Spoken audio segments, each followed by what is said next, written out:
Hello guys, welcome back to the channel. Now listen to this. Naomi Osaka just pulled off one of the most dramatic walkouts we've ever seen at the Australian Open, and Aryna Sabalenka has some very interesting things to say about it. The world #1 managed to throw a little shade while still trying to sound supportive, and tennis fans are dissecting every single word. Trust me, this situation is way messier than it looks at first glance, and the comparisons are getting downright ruthless. So, drop a comment right now and tell me, whose vibes are you rocking with? Naomi Osaka's bold, fashion-forward statements, or Aryna Sabalenka's more classic, clean approach? Alright, so Naomi Osaka stepped onto the Australian Open courts looking like she walked straight out of a high-fashion magazine shoot, and the internet completely lost it. The Japanese superstar appeared in a seafoam green applique dress layered over pleated white pants, finished with a winged white hat, a veil, and yes, a parasol. Yeah, you heard that right, a parasol at a tennis tournament. And honestly, hold up, it was iconic. This was a full creative collaboration between Osaka, Nike, and London designer Robert W., and it showed. But it wasn't just about serving looks for the cameras. There was real meaning stitched into every detail. The butterflies on her hat and parasol were a callback to that unforgettable 2021 Australian Open when a butterfly landed on her face mid-match. She gently moved it away and then went on to win the entire tournament that year. The jellyfish theme? That came from a children's book she'd been reading with her daughter Shai. So no, this wasn't a random fashion just for attention. This was personal, intentional, and creative. Osaka even told Vogue that the outfit feels like armor and at times fantasy. She said it reminds her that she's not just walking out as an athlete, but as a whole person. And that right there is a powerful statement. She's using fashion to express herself, to tell her story, and to show the world she's more than someone who just hits tennis balls. And guess what? People loved it. Fellow players showed support, fans flooded social media with praise. And just like that, it made headlines all around the globe. Who's really into fashion, and so with that in mind, I was curious what you thought of Naomi Osaka's outfit last night. You know, that's really beautiful about fashion, that you can express yourself in any way, and it's pretty free world. There is no judgment. There is just, one people see fashion in one way, other people see fashion in other way. That's why it's so beautiful that you can feel free and go and show yourself, show your personality. And I think yes, to that fit, it was a perfect fit of her personality, her culture, a lot of things. So that was pretty cool. But then Aryna Sabalenka decided to jump into the conversation. And this is where it starts getting really interesting. Listen closely. During her post-match press conference, Sabalenka was asked about Osaka's entrance outfit, and her response was, well, let's just say it was layered. On the surface, she checked all the right boxes. She spoke about how fashion is a beautiful form of self-expression and how there's no judgment involved. She even said Naomi's look matched her personality, her culture, and a lot of different elements. Sounds supportive, right? But then came the follow-up question.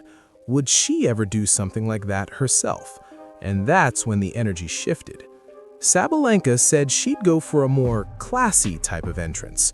Maybe she added something like, maybe a long coat or something more classy. Yeah, let that sit for a second. Because what she really just said, straight-faced and wrapped in compliments, was that Naomi's bold, creative, meaningful look didn't quite meet her definition of classy. Fashion entrance, have you thought about what that would look like? For me, I wish Nike would let me do this kind of stuff, but not for this year. But we are working on it. But I don't know. I think I would be more like classy entrance, maybe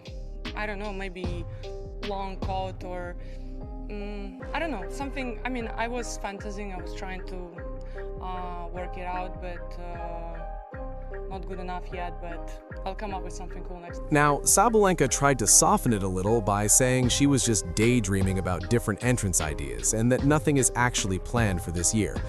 But come on, hold up. The damage was already done. She planted the idea that her approach would be more polished, more elegant, more classy. And by doing that, she indirectly suggested that Osaka wasn't. That's not real support. That's backhanded shade wrapped up in a compliment, and the internet caught it immediately. People started lining up Sabalenka's comments next to how other players have responded to bold fashion moments in tennis, and that's exactly where Coco Gauff enters the chat. Because Coco has consistently shown nothing but genuine support for other players' creative choices. When someone does something different or takes a risk with their style, Gauff is right there hyping them up. She doesn't sneak in subtle jabs. She doesn't add little disclaimers about what she would have done instead. She simply celebrates other women being themselves. That's the difference. Gauff understands that supporting other women doesn't mean you have to copy them. It just means you respect their choices and uplift their self-expression. Sabalenka's comments, on the other hand, came off as competitive in a space that has nothing to do with tennis. Like she couldn't just let Osaka have her moment without inserting herself and making it clear that her taste is supposedly superior. And let's be real for a second. Sabalenka even mentioned that she designed an outfit inspired by Maria Sharapova in Serena Williams for this Australian Open, so she clearly cares about fashion and making statements with what she wears. The difference is that she's positioning her way as the right way to do it. Classy, elegant, refined, as opposed to what? Osaka's creative, theatrical, meaningful entrance? That's unnecessary. The whole situation honestly reeks of insecurity. If Sabalenka were truly confident in her own style, she wouldn't need to downplay someone else's. She could have easily said, "I loved Osaka's look, and I'm excited to show my own style at this tournament." Done. Simple. Supportive. But instead, she made sure everyone knew her version would be better, more classy, more appropriate, whatever that even means. What makes this even more frustrating is tennis's long history of policing women's fashion. Serena Williams dealt with it her entire career. Her catsuits were criticized, her tutus were questioned, her bold colors were labeled as too much, too flashy, not traditional enough. And here we are in 2026, and female players are still catching subtle digs for expressing themselves through fashion. Only now, it's not just the media or officials, it's coming from other players too. Osaka's outfit wasn't hurting anyone. It wasn't disrespectful, it wasn't inappropriate. It was creative, personal, and beautiful. And the fact that it made people uncomfortable, or that Sabalenka felt the need to distance herself from that approach, says more about them than it does about Osaka. Fashion and sports should be celebrated together, not judged through some outdated lens of what's classy enough. And let's break down that word for a second. Classy. It's one of those terms people throw around to sound refined, but what they usually mean is safe, conservative. When someone says they prefer a classier approach, what they're really saying is, I don't want to take risks or stand out too much. They're looking to fit into a very specific mold of what's considered acceptable. That's fine for them, but it's not fair to hold everyone else to that standard. Osaka has never been about playing it safe. She's spoken out on social justice issues, she's been open about her mental health challenges. She's used her platform to push for change, and she's used fashion as a way to tell her story. That takes courage, it takes confidence, it takes being willing to be vulnerable and authentic, even when people are going to judge you. Sabalenka, on the other hand, seems more concerned with maintaining a certain image. And again, that's her choice. The problem comes when she positions that choice as inherently better than what others are doing. That's when personal preference crosses the line into judgment. The comparisons to Coco Gauff really highlight the contrast in approaches. Gauff has consistently shown genuine support for other women in tennis. When Alexandra Ayala posted a photo dump after her Australian Open exit, Gauff was right there in the comments showing love. When other players take risks with fashion or speak out on issues, Gauff is consistently supportive. She gets that there's room for everyone to express themselves without it turning into a competition. Gauff has her own unique style, both on and off the court, but she doesn't need to claim it's better than anyone else's. She's secure enough to celebrate other players' choices without feeling threatened. That's maturity. That's real confidence, and that's why she's so respected, even at such a young age. Sabalenka is the world #1 right now. She's an incredible player with multiple Grand Slam titles. She has every reason to be confident. Yet these comments reveal an honestly surprising insecurity. Why throw shade at Osaka's outfit? Why make sure everyone knows her approach would be classier? What does she gain? Nothing. All it does is make her look petty and insecure. And that's disappointing because tennis needs more women supporting women, not subtle competition over things unrelated to performance.